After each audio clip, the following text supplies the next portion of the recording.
Hello everyone, my name is Juan Castillo and today we're going to be taking a look at how culture and leadership go together and how culture affects the leadership process. A brief outline of what I'll be discussing today. We're going to take a look at the background of culture and leadership. We're going to be defining culture and related concepts of it.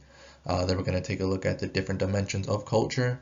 Then we're going to look at the clusters of world cultures and its characteristics. Then we're going to see how culture and leadership applies in dietetics and possibly outside of dietetics. Then we're going to look at the strengths and weaknesses of culture and leadership. Taking a look at the background of culture and leadership and how they really started to become intertwined with one another. When World War II began in 1939, there started to become an interest in globalization. Globalization is the process by which businesses or other organizations develop international influence or start operating on an international scale. This directly resulted in the increased need for leaders that understood different cultures. Uh, since World War II was such a massive event that happened in history, and by the end of it, all the nations seemed to be intertwined, doing business with one another. These businesses and organizations started looking for leaders that understood different cultures, that were able to work with other cultures. So instead of kind of closed-minded people kind of doing business with one another, they wanted more open-minded people that could understand other cultures, be able to interact with other cultures, and negotiate with one another. So then in 1992, Alder and Bartholomew came up with uh, five cross-sectional cultural competencies that they believe that all leaders should have. They believe that leaders should be able to understand businesses, politics, cultural competencies worldwide. The second thing that they needed to do was to learn other cultures' perspectives, their tastes, their trends, and technologies. They also believe that leaders needed to work simultaneously with people from many cultures. Uh, they also believe that many leaders must be able to adapt to living and communicating in other cultures, and that they should learn to relate to people from other cultures in a position of equality. And although these were developed in 1992, a lot of these cultural competencies still hold true to this day. Uh, I firmly believe that without these cultural competencies, many leaders in today's society would not last. Because I firmly believe that nobody would want to do business with them, nobody would want to interact with them, so they would kind of be shunned out simply because they wouldn't be able to kind of understand other cultures, put themselves in the positions of other cultures and how their world works. Because if a leader is unable to do that, then they realistically shouldn't be a leader at all. When trying to define culture, it can be a bit difficult at times. Culture is an abstract term that is hard to define and that has different definitions depending on the perception that someone has of culture. We've seen this before in terms of leadership, as leadership is also an abstract term that has a multitude of definitions that, depending on the perception a person has of what a true leader is, gives it a different definition. But for the sake of this presentation, we're going to use the Northhouse definition of culture. And that definition is the learned beliefs, values, rules, norms, symbols, and traditions that are common to a group of people. And when we also look at culture, we have to look at multicultural and diversity, two terms that are extremely common in our world today. Multicultural takes into account more than one culture, but it also includes subcultures that a person might not think are included in multicultural. And these subcultures are gender, race, ethnicity, sexual orientation, or age. While diversity acknowledges the existence of different cultures or ethnicities within a group or organization. When looking at related concepts of culture, they may not always be positive. Anthropocentrism and prejudice can be viewed in a negative light when discussing culture. Anthropocentrism is the perception that one's culture is better than another culture. When a person is anthrocentric, they value their own beliefs and attitude over another person's. This will make it hard for people to understand each other. A prime example of this is if there are two co-workers from two different cultures. The first co-worker, their culture, they value individual work and they hold authority to a higher standard. The second co-worker, in their culture, they may be taught to question authority and would value teamwork rather than individual work. If these two coworkers cannot come to an understanding between each other, it'll create a rift between them and it'll make it hard for them to work with each other because they'll be constantly questioning each other. When viewing this in terms of leadership, if a leader cannot identify and push aside their own anthropocentrism, it may make it hard for them to understand their followers. And when they make it hard to understand their followers may feel unheard and may want to push away from the leader because they don't feel like they're being understood and they don't feel like their voice is being heard. A good leader would know how to put their own cultural beliefs aside. He or she would be able to remain firm on their own cultural beliefs while also being able to understand their followers' own cultural beliefs as well. Now when looking at prejudice, prejudice is a fixed attitude or belief an individual has about another individual or group of individuals. The judgment of others is based on previous decisions or experiences that are typically in a negative light. When a person is being prejudiced, it's often thought of simply just in terms of race, but it also applies in areas such as gender, age, sexual orientation, socioeconomic status, and other factors in that context. With prejudice being self-oriented rather than other-oriented, it creates the problem that to fix this issue, a person really has to take a look at their own prejudice to identify that they do have a certain level of prejudice towards a certain group of people. If a person is unable to identify their own prejudice, they'll continue to have this negative view of a certain group of people or individuals and will continue to treat them in a negative light. Now we're looking at how leaders and followers face prejudice. If a leader does not identify their own prejudice, they may hold back their followers from opportunities simply based off them already judging them off either their gender, culture, or race. But at the same time, if a follower does not identify their own prejudice, they may not listen to their leader based off the simple fact that they don't respect them, and this would create a rift between the leader and the follower. If the leader were to identify their own prejudice, they would be able to negotiate with the follower and they would be able to understand each other's differences and create a good working relationship, ultimately strengthening the relationship between the leader and the follower. When trying to understand different dimensions of culture, it may be difficult, but the first step is being able to understand the relationship between cultures and how they interact. Edward Hall reported the first primary characteristics of culture, which were that they were either individual-based or group-based. Schopenhauer took this a step further in 1994 and classified two culture dimensions: the egalitarian versus hierarchical dimension, which took a look at how culture shared power versus the need for a hierarchical power need, versus a person versus task orientation dimension, which refers to the extent which cultures emphasize human interactions as opposed to stressing tasks to be accomplished. But most importantly, the benchmark for the different dimensions of culture can be linked to Hofstede, who's been researching this topic since 1980 and 2001. He identified 5 major dimensions, and those dimensions were power distance, uncertainty and avoidance, individualism and collectivism, masculinity and femininity, and long-term and short-term orientation. Hofstede is truly considered the benchmark for research that has been done on the world of cultures. Although Hofstede's research may have been the benchmark, when Robert House and 160 other investigators initiated the Global Leadership and Organizational Behavior, also known as the GLOBE study, it increased our knowledge and understanding of cross-cultural interactions and leadership. The study even went as far as to develop its own 9 culture dimensions, which I'll be discussing and taking a look at in the next couple of slides. When looking at the 9 different dimensions of culture, it is interesting to see how unique each one is. Starting off with the uncertainty avoidance. This is the extent in which social norms, rituals, and procedures are used to avoid uncertainty. This refers to how a culture uses rules and laws to keep things predictable in their society.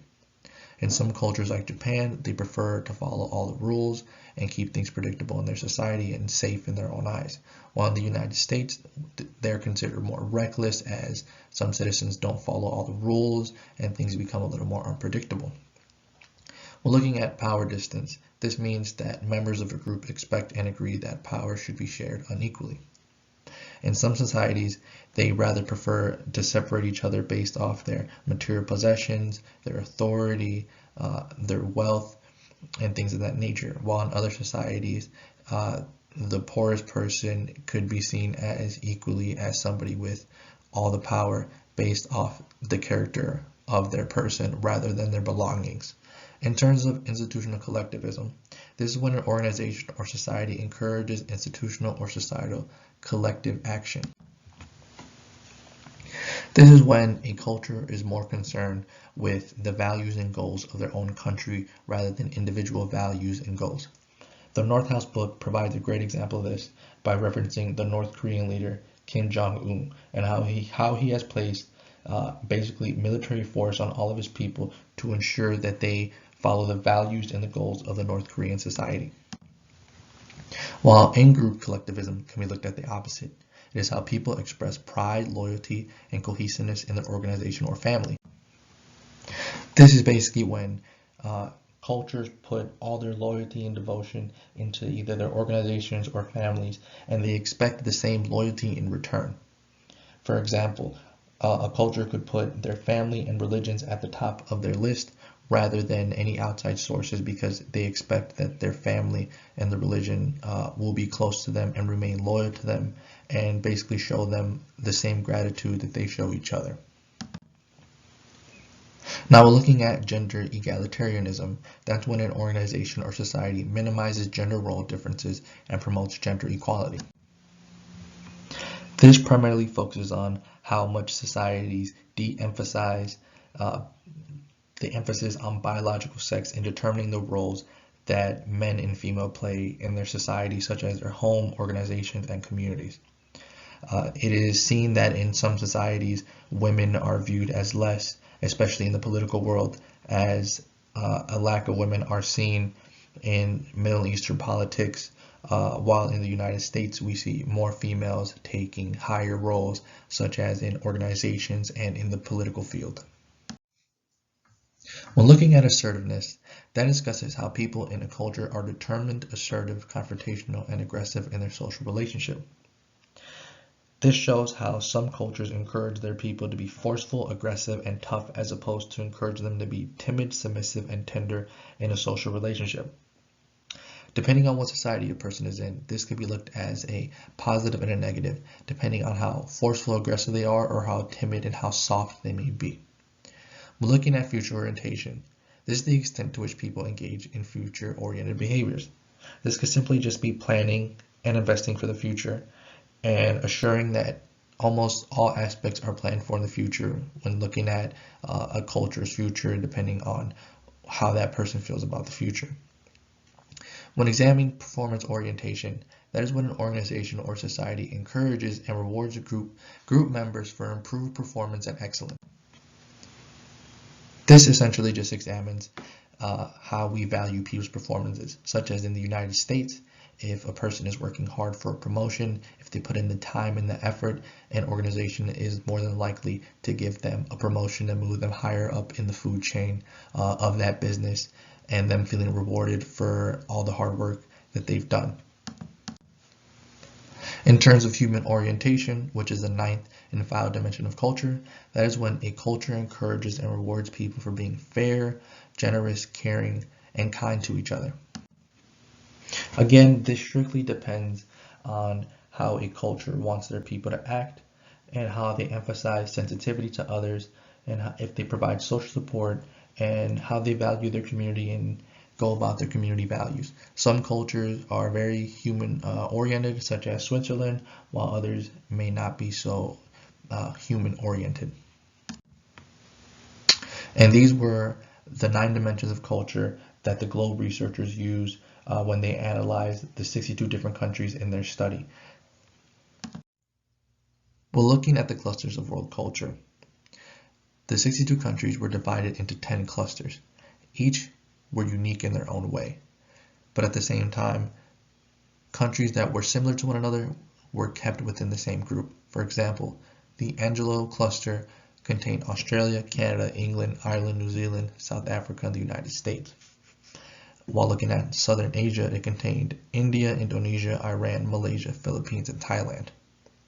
And while it may seem flawless, there were limitations to the clusters, as in India, which falls into the regional cluster of Southern Asia, has been found to have 9 distinct subculture regions, some of which whose values contradict one another, especially when looking at leadership and their own values.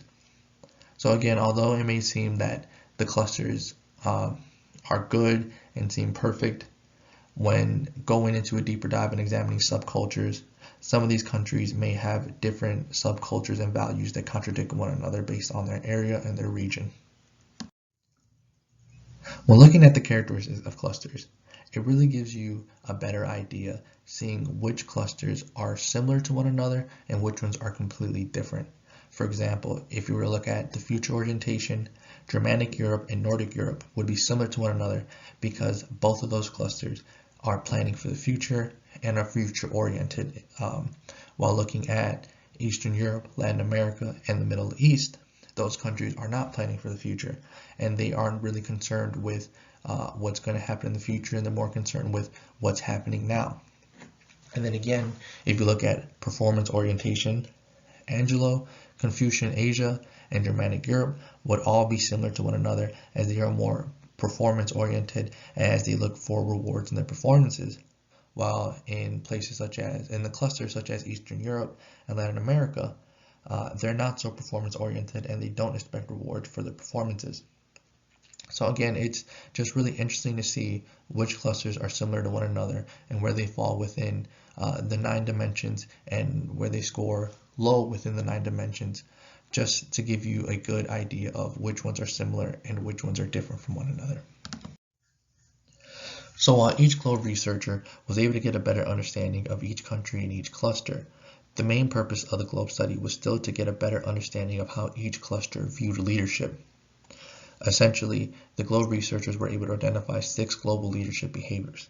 The first one being a charismatic-based leadership, which was the ability to inspire, motivate, and expect high performances from others based on strong core values. The second one being team-oriented leadership, which emphasizes team building and a common purpose. The third one being participative leadership, which was how often leaders involve others in making and implementing decisions. To be able to find out which clusters fit into each behavior characteristics, we would have to go back and look at the chart and be able to identify which clusters valued which of the 9 dimensions higher than others.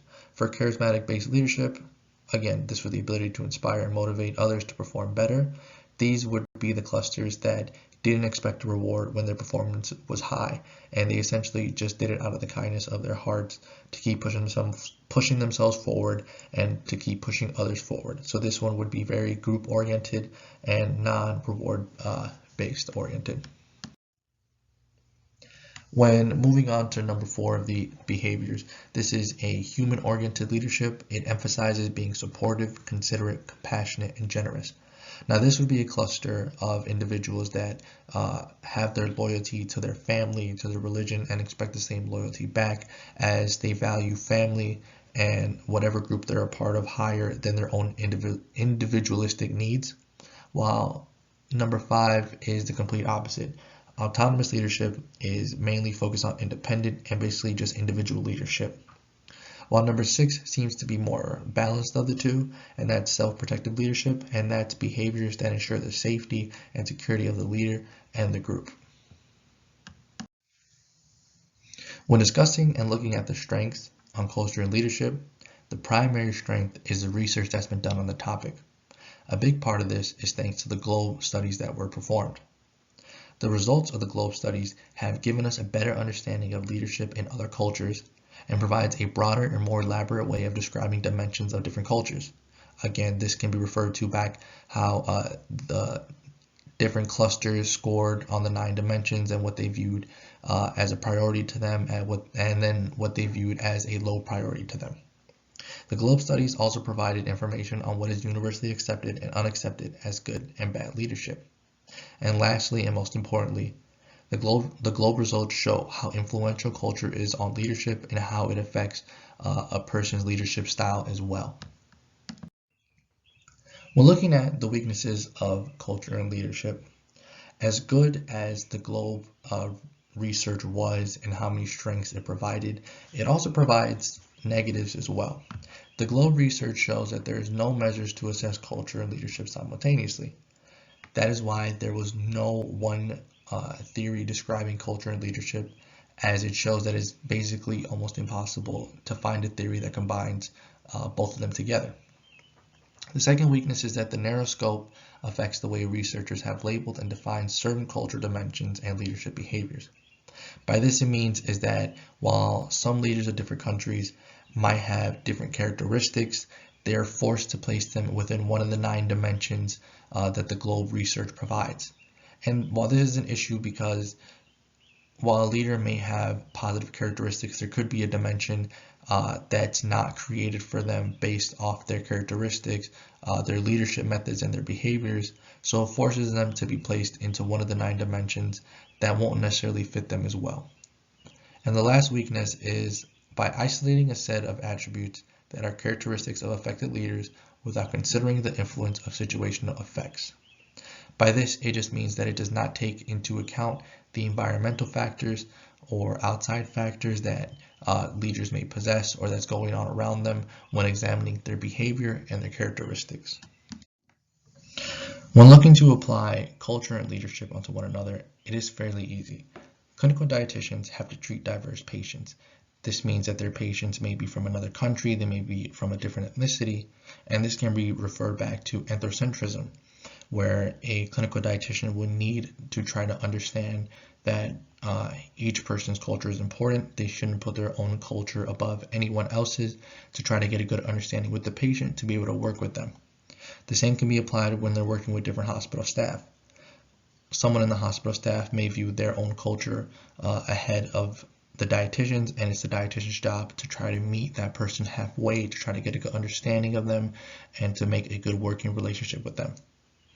In terms of food service management or managers, they have to hire a multicultural and diverse staff.